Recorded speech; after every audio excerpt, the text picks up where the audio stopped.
le chantier est vraiment pas au service, par exemple, de ses membres, mais au service du mouvement.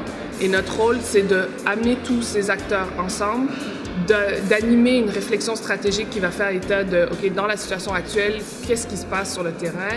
Est-ce qu'il y a des besoins particuliers? Est-ce qu'il y a des problématiques, des nouvelles tendances qui émergent, etc.? Comment est-ce qu'on doit répondre à ça? Chacun va amener un peu différentes perspectives de secteurs, de territoires différents. Puis ensemble, on va décider est-ce qu'il faut se doter d'un outil ou est-ce que la problématique elle est au niveau d'une politique publique qui est mal adaptée, il faut pousser pour la faire changer.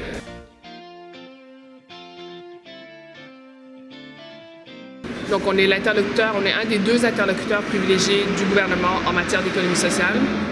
Et je pense que ça sert tout le monde, d'une part parce que pour l'économie sociale, d'avoir un interlocuteur qu'on puisse faire front commun.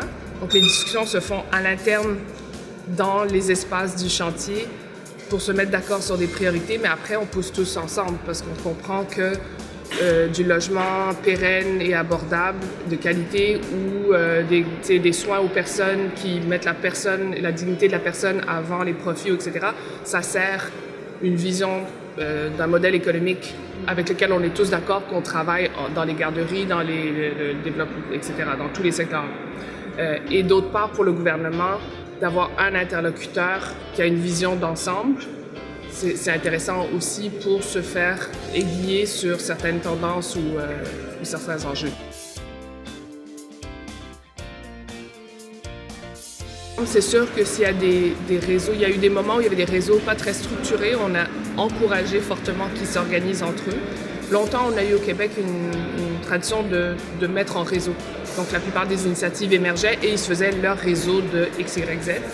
Ceci dit, c'est vrai que par exemple dans le logement, ça s'est un peu fracturé puis il y a beaucoup de réseaux. Mais nous, on ne va pas prendre un parti pour un ou pour l'autre, mais dire dans l'ensemble, l'important c'est d'avoir des logements qualité, abordables, pérennes, etc.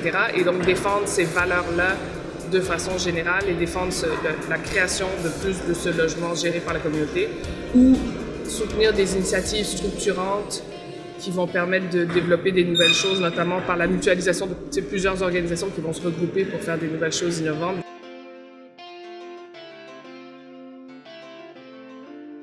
Je pense qu'il y a toujours eu un intérêt pour le dialogue international, d'une part parce qu'on apprend énormément.